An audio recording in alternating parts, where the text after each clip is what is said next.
saja yang sudah dan yang belum. Kita akan persentasekan karena nanti di laporan itu nanti ada persentase berapa guru yang sudah dan yang belum. Yang pertama Pak Hibar, sudahkah? Sudah. Dengan apa Pak Hibar melakukan diferensiasi konten? Jadi di sini Pak Hibar dalam mengajar menggunakan tablet, kemudian menggunakan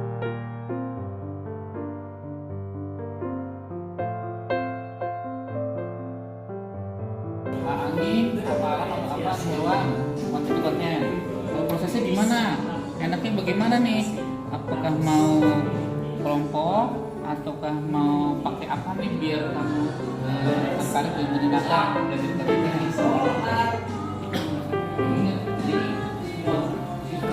Referensi 1.2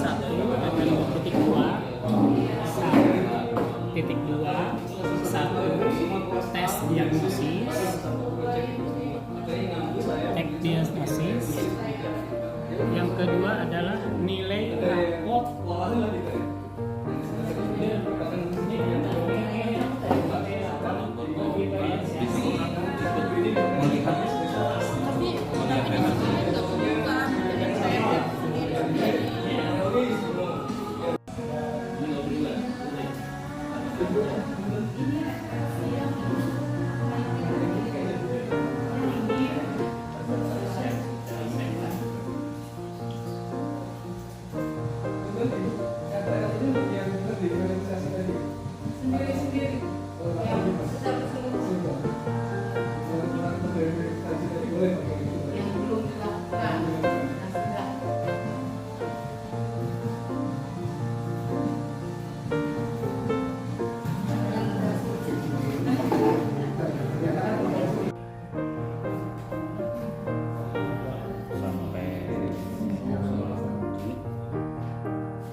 Pertama yaitu tentang hal tes diagnosis, tes awal sebelum pembelajaran di kelas 8 dimulai. Walaupun itu tes diagnosis ini sudah dilakukan di kelas 7. Mungkin anak akan berbeda setelah mengalami di kelas 7 untuk menjawab tes diagnosis di kelas 8. Untuk referensi yang kedua yaitu nilai raport berdiferensiasi di kelas 7. Itu jadi acuan kami untuk dijadikan, yaitu tentang berdiferensiasi di kelas 8. Dari raport-raport itulah kami tahu mana anak-anak yang minat belajarnya rendah atau minat belajar siswanya tinggi. Yang ketiga yaitu home visit. Tujuan dari home visit ini adalah untuk mengetahui latar belakang siswa, karena setiap siswa mempunyai latar belakang yang berbeda-beda. Sedikit agak mengerti. Baik, di sini kami menanggapi tentang ini home visit dalam beberapa siswa anak ya, yaitu tentang home visit ke tempatnya anak tersebut itu. Jadi gini, kita yang kami alami bahwasanya contoh kelas 8K kebetulan satu siswa itu tidak masuk. Ya, ketika kami home visit ke anak tersebut, ternyata orang tuanya pendekatan operation itu tadi bercerai. Ya, pendekatan itu pantasan di sekolahnya mereka jarang masuk, terus kebanyakan bengong. Ya, pas kami tanya, enggak aja. Ketika kami home visit, ternyata anak tersebut mengalami bentuk dari orang tua. Jadi anak tersebut kena mental mungkin seperti ini. Nah, untuk itu dulu. Dalam proses KBP ini sangat banyak mengalami kesulitan. Kenapa? Emang satu yang saya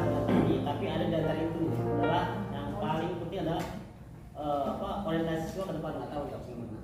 Jadi siswa itu tidak ada, satu tidak ada minat, kedua tidak ada katakanlah cita-cita, nggak ada sih. Menurut saya itu sangat penting gitu ya. Terus kami itu juga harus dalam aktivitas kita dalam pelajaran. Di samping kita juga harus mempersiapkan metode pelajaran yang membuat siswa senang, tapi kita juga perlu secara pribadi justru mengalami kelemahan dalam segala hal gitu ya. Harus saya paparkan yang lainnya dengan pembelajaran di organisasi ini kita sebagai guru sedikitnya ada dipermudahkan. Tapi dipermudahkan dengan cara apa? Dengan tadi dari siswa yang belum yang tadi mempunyai mempunyai pengetahuan yang tinggi, yang sedang, yang kurang, kita bisa membedakan dari hasil dari pembelajaran organisasi ini mungkin sedikitnya dapat membantu kita sebagai pendidik bisa dipermudah, bisa memilih mana yang sesuai yang presentasinya bagus, mana yang kurang, atau mana yang belum sama sekali. Mungkin itu saja tambahan dari saya. Mungkin ada tambahan yang bisa saya berusaha. Assalamualaikum warahmatullahi wabarakatuh. Referensi pembelajaran diferensiasi itu tadi sudah dijelaskan sama Isa. Selanjutnya dari pembelajaran diferensiasi ini minat belajar siswa yang belum berkembang menjadi berkembang, yang sudah berkembang menjadi mahir. Nah, jadi intinya kesimpulannya bahwa adanya metode pembelajaran berdiferensiasi dapat jadi solusi alternatif ketika guru terhambat masalah siswa yang kurang minat belajar terhadap mata pelajaran tersebut. Itu intinya. Baiklah, wassalamualaikum warahmatullahi wabarakatuh. Kami dari kelompok bisa merefleksikan bahwasanya dalam kegiatan P5 kemarin masih ada kendala-kendala yang harus diperbaiki di semester 2 ini.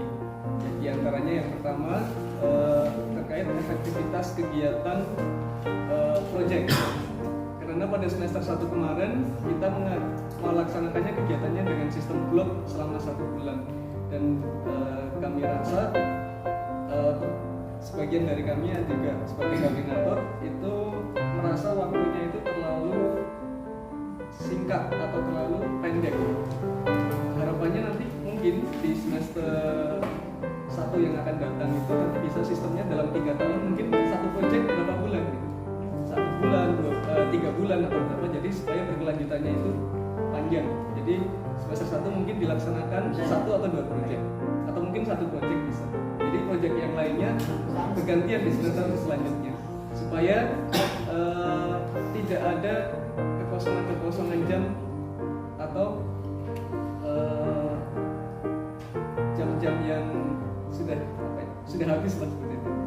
Jadi untuk semester yang lalu refleksi dari kami terkait jadwal kegiatan proyek harapannya nanti bisa dirubah.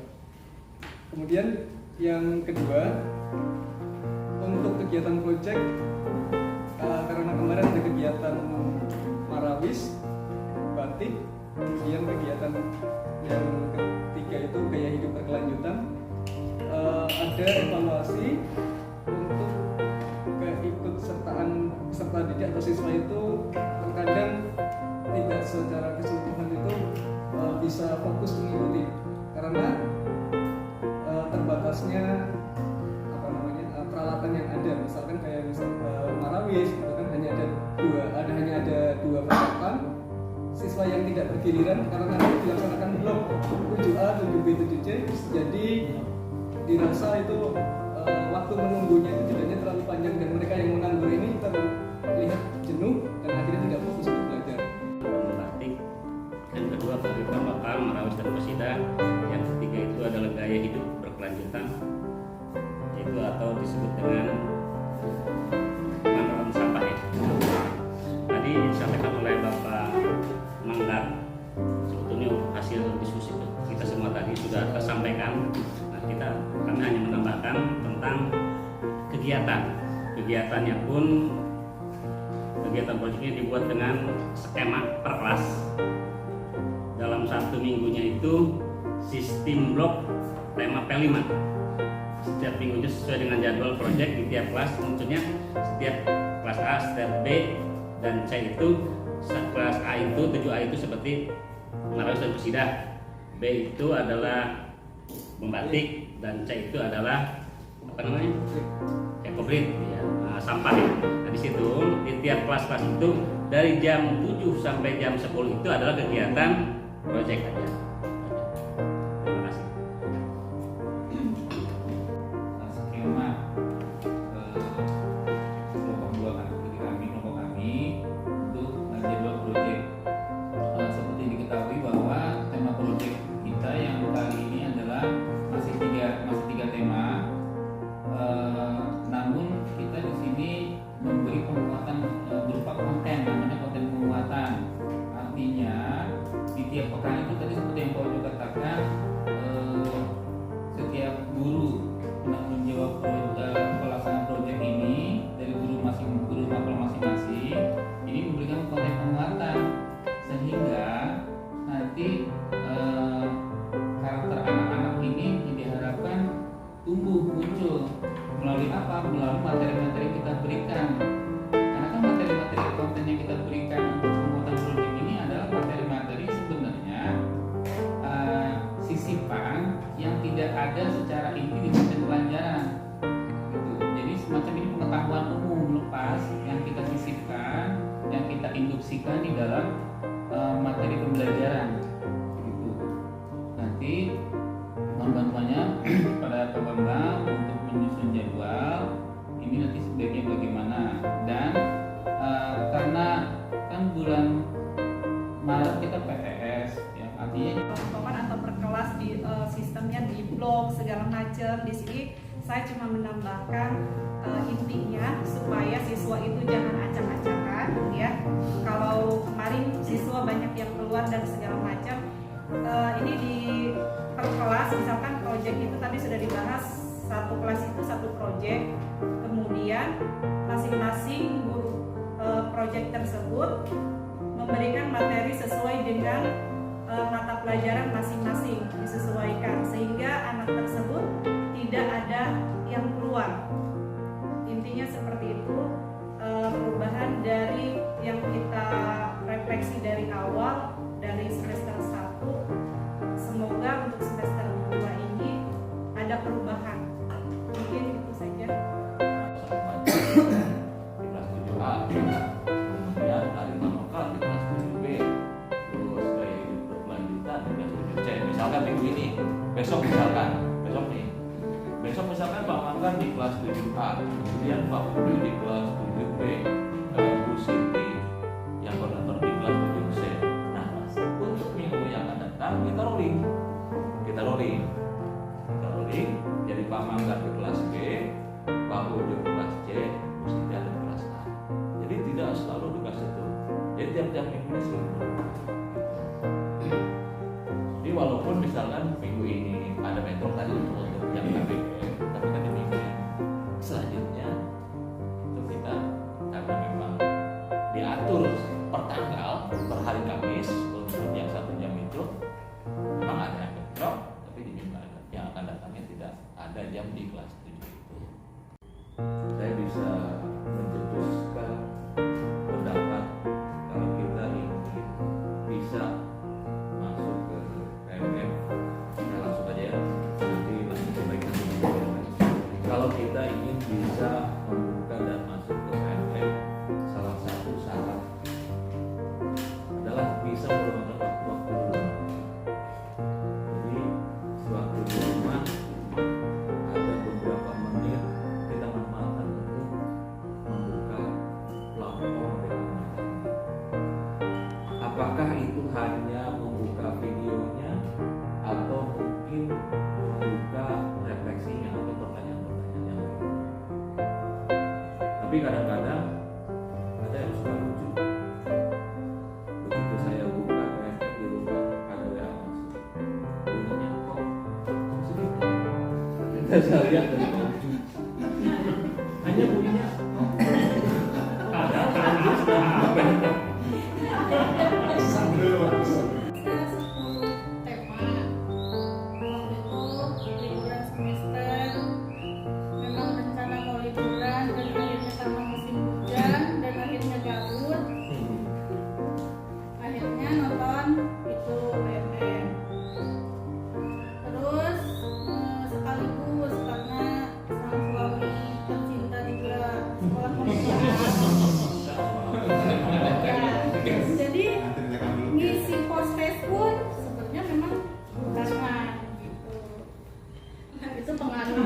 Jadi bukan masalah ngepositin orang sama suami istrinya. Jadi masalahnya sama-sama sekolah penggerak. Terus tipsnya satu, kalau misalkan sekarang ya karena itu kan liburan. Kalau sekarang mungkin bapak ibu ada yang jam kosong, kan nggak full. Ada jam kosong di tengah ataupun di akhir. Nah itu bisa nonton videonya. Terus misal nggak ada jam, saya misal ada nih nggak ada hari Rabu. Nah itu bisa nonton videonya di rumah. Boleh diunduh dulu di sekolah, nanti ditontonnya di rumah. Atau mengatur manajemen waktu mengelola PMM. Nah, di sini saya berpendapat bahwa dengan membuat bukti karya, bagaimana sih cara membuat bukti karya itu? Di platform PMM kita membuat bukti karya sejauh mana kita mempelajari di dalam kelas ataupun di ruangan kelas, kemudian kita buktikan dengan bukti karya tersebut dengan cara memfotonya kemudian mengupload. Itu merupakan mengelola di PMM. Silakan Pak Johan, kita sedikit aja. Assalamualaikum warahmatullahi wabarakatuh. Menurut saya, platform mengajar itu adalah suatu apa ya? Platform mengajar itu suatu dan keharusan untuk kita buka. Karena kenapa? Di platform pengajar itu ada ilmu yang sangat banyak yang bermanfaat, yang terutama itu cara mengajar, dan di situ juga ada ATP, ada capaian ya, terus ada isi soal, ada proses, di situ banyak semua. Ya proses lah itulah. Sudah dicatat di buku catatan. Iya. Tapi dibuka lagi di salah saya itu dari mana? Ya, itu kan proses itu kan proses jujur yang ngomong sendiri ya, ngomong diri sendiri ya. Ya, bukan sudah biasa, bukan sudah terbiasa tapi belum terbiasa. Kadang salah dua katanya ya, nomor 10 sama nomor 11 kita udah tulis rangkup kembali ke awal tapi tetap salah lagi. Salah